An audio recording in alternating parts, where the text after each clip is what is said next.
Asbestos is not bestos.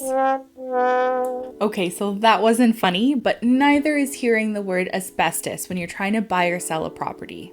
My name's Jessie McLellan and I'm a realtor here in Oshawa, Ontario, and in this video we're going to talk about asbestos and the 7 most likely places you'll find it in your home. I hope you find this video informative, and if you do, please like this video and subscribe to our channel. And leave a comment and let me know if you've ever had to deal with asbestos in your home or if you learned something new in today's video. I should start this by saying if you find something you suspect might contain asbestos, do not disturb it. Generally speaking, if the material that contains the asbestos is in good condition and is not disturbed, it usually doesn't pose as much of a health risk. It's always best to call and talk to a professional if you have any concerns or would like it tested and removed. So what is asbestos? Asbestos is a mineral that occurs naturally and is made up of flexible fibers that are very resistant to heat, electricity, and corrosion. These qualities made asbestos very useful, and it was widely used in construction as an insulator. It was added to materials like cloth, paper, plastic, and cement, and so many more to make them stronger. Which sounds great, however, when the asbestos dust is inhaled, the fibers can actually cause health issues, including cancer. The use of asbestos started phasing out after the 70s, but in some areas and some products, it was used up into the 90s. And even when regulations were put into place on the use of asbestos, backstock of already manufactured products containing asbestos were still sold. Since asbestos was used in so many different products in residential construction, we can't possibly name them all. And honestly, that would make for a boring video. So let's go through the 7 most common materials and products that contain asbestos and where you might find them in your home or a home that you're looking to purchase. Number 1 is asbestos paper and tape. These 2 products were often used on ductwork, the paper as an insulator and the tape as a seal on the joints. Here are some pictures of what the paper and tape can look like. These materials will likely be most visible in your basement or any unfinished areas of your home. If you're in an older home and you suspect that it might have had an asbestos paper wrap or tape at some point in time, you can take a look on top of the ductwork to see if there are any paper or tape fragments left there. If asbestos is professionally removed, you shouldn't see any leftover debris. If you do see some debris, it could be a good indication that it was removed by a non-professional and it might still be throughout the home.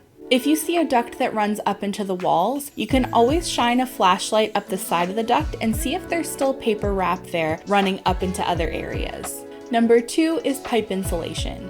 Just like the paper wrap and the tape, you would likely notice this in the basement or unfinished areas of your home. There were many different materials that contained asbestos and were used as an insulator for pipes. A common one is a corrugated paper wrap that almost looks like a cardboard on the edge. A mud or plaster-like material was also commonly used on joints, elbows, or even encapsulating an entire pipe. And there's also an asbestos cloth wrap that can be wrapped around those products as well. Number 3 is floor tiles. Unlike a lot of pipe insulation and paper wrap on ductwork, many of the ceiling and floor tiles that contain asbestos look very similar to the tiles that don't contain asbestos. And when it comes to floor tiles, the actual floor tile itself can contain asbestos, but so can the adhesive behind it. And here are some pictures of floor tiles and adhesives that contain asbestos. Some of those vinyl floor tiles may look familiar to you, not only because they were common in homes, but they were also common in schools as well. Thankfully, when it comes to vinyl floor tiles and adhesives that contain asbestos, they're generally safe to walk on and be around, as long as you're not using power tools to sand or drill and break them up. Number 4 is ceiling tiles, popcorn ceiling, and textured paint. Ceiling tiles that contain asbestos were used in homes and schools from the 50s through to the 80s. Asbestos was used in so many different types and styles of ceiling tiles that I can't possibly show them all, but here are some of them that were commonly used.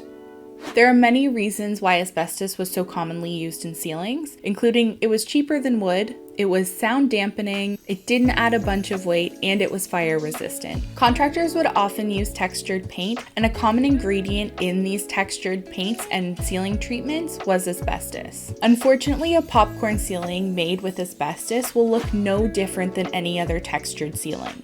This makes identifying asbestos in ceilings more difficult.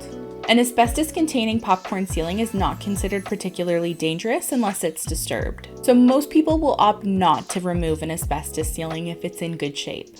To add an extra layer of protection, you can easily prime and paint your ceiling to seal the asbestos fibers in place. Just keep in mind that painting does make it more difficult to remove later. And honestly, when people are looking at purchasing homes now, most of the popcorn ceilings have already been painted over. Number 5 is asbestos in plaster, drywall, and drywall compound. Up until the 1980s, a drywall compound containing asbestos was commonly used on seams between drywall panels and could have been used for patches and repairs over time. Many homes built in the early to mid 1900s have plaster walls. Now, not all plaster contains asbestos, but some of it did. And like many asbestos-containing materials, if the plaster is not disturbed, it shouldn't pose too much of a health risk, but sanding, sawing, drilling, any of that can release asbestos fibers. And with older homes, the likelihood of it being undisturbed for this amount of time are definitely lower. So be sure to have it tested or removed before doing any renovations. Number 6 is insulation in the attic. The most common insulation that I've come across that contains asbestos is vermiculite. If you're unaware of what vermiculite looks like, here's a picture. Vermiculite was most often used as an attic insulation and is a light and loose material that can really fall into every crack and crevice, which makes it more difficult to remove. And even if it doesn't contain asbestos, it's very messy and you basically have a sandbox above your ceiling. Even worse if the sandbox is filled with asbestos. If a home has vermiculite insulation, it's best to let a professional test it because it's very easy to disturb and you need to make sure that you're taking samples from different points in the attic. It wasn't uncommon for bags of vermiculite to get mixed up with bags of vermiculite that contained asbestos at the warehouse, and it also wasn't uncommon for people to top up their insulation with bags that did contain asbestos. Those are the 6 most common uses I've come across inside the home, and number 7, we're going to talk about the exterior uses. Some of the materials containing asbestos that were used on the exterior of the home were siding, shingles, and felt or tar paper that were placed under the siding or the shingles. But I'm sure you're wondering what the cost to remove asbestos is. And honestly, that's going to depend on what material was used and how much of it needs to be removed and disposed of. For example, according to hazmat.ca, the cost of removal for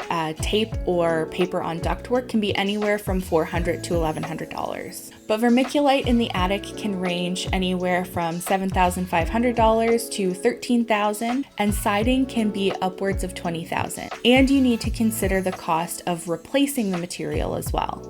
So the cost can vary quite a bit, but many small jobs fall under $2,000. If you live in Southern Ontario and would like a recommendation for a company that can inspect and remove asbestos, give me a call or send me a message and I'm happy to put you in contact with a trustworthy professional. If you learned something from this video, please give it a like, subscribe to our channel if you want to stick around, and my contact information is in the video description if you want to schedule a call with me. Thanks so much for watching. I'll see you next week.